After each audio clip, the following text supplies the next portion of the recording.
এই মিথ্যা কথার জন্য আমি ধিক্কার জানাই সেই পঞ্চায়েতকে। টাকা দিয়ে কিনে নেওয়া, জনপ্রতিনিধিদেরকে কিনে নেওয়া। টিএমসিতে যোগদান করাতে সিপিএমের মহিলা পঞ্চায়েত সদস্যকে টাকার বান্ডিল দিয়ে প্রলোভন তৃণমূল নেতাদের। কৃষ্ণ দাস এবং তার অনুগামীদের বিরুদ্ধে নির্বাচন কমিশনে নালিশ করলেন বাম প্রার্থী। অবশ্য এমন অভিযোগ অস্বীকার করেছে তৃণমূল নেতা কৃষ্ণ দাস। পঞ্চায়েতের সঙ্গে আমার কোনো রকম সাক্ষাৎ হয়নি। পঞ্চায়েত তার ভেসটাও আমি এখনো চিনি না। এক বান্ডিল টাকা উঠানে ছুড়ে দিয়ে তারা চলে আসে। তার পাল্টা দাবি, মহিলাকে তিনি দেখেননি, ভোটের মুখে চক্রান্ত করা হচ্ছে।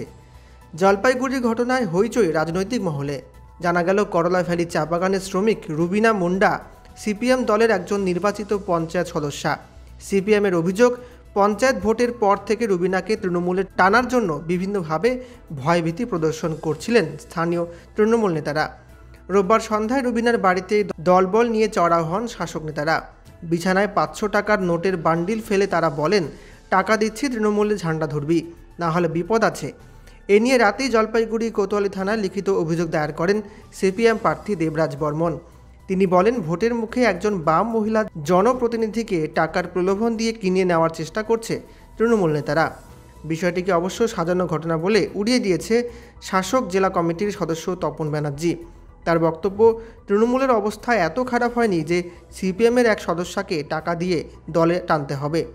এ নিয়ে তৃণমূল নেতা কৃষ্ণ দাস বলেন, বামেরা মিথ্যে অভিযোগ করছে, তদন্ত হোক, সত্য সামনে আসুক।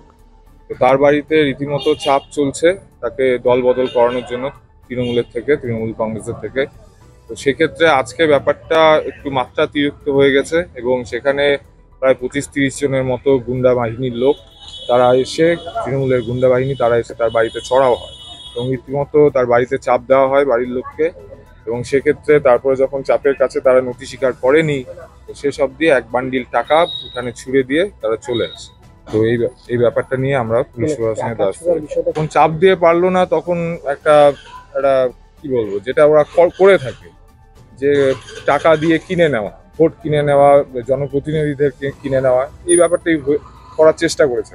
যে পঞ্চায়েত দেখতে কেমন আমি সেটাও চিনি না, তার সঙ্গে আমার ফেস টু ফেস কোনো কথা না। হ্যাঁ, ফোনে একদিন কথা হয়, ফোনে একদিন আমি বলি, ও যদি আমাকে কোনো এরকম রেকর্ড দেখাইতে পারে যে আমি হুমকি দিছি, আমি তাকে বাজে কথা বলছি, গালাগালি করছি, যদি কোনো রকম রেকর্ড, কোনো রকম প্রমাণ দেখাইতে পারে, আর টাকার যে কথাটা বলছি এটা যদি প্রমাণ দেখাইতে পারে, তাহলে আমি নিশ্চয়ই সেই জায়গায় আমি আমার দোষ স্বীকার করে নেব এবং আমার সাজা আমি নেব।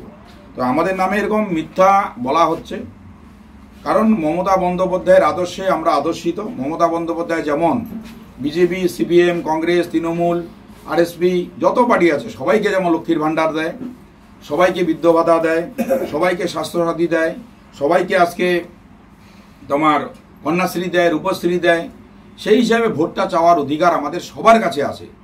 সেই হিসাবে আমি গেছি, সেই হিসাবে কথা বলছি। কিন্তু একটা ষড়যন্ত্র করে আজকে আমাদের কালিমালিপ্ত করার চেষ্টা করছে। কিন্তু আমি একটা কথা বলছি, এই ষড়যন্ত্রর ফল 4 তারিখ বুঝতে পারবেন।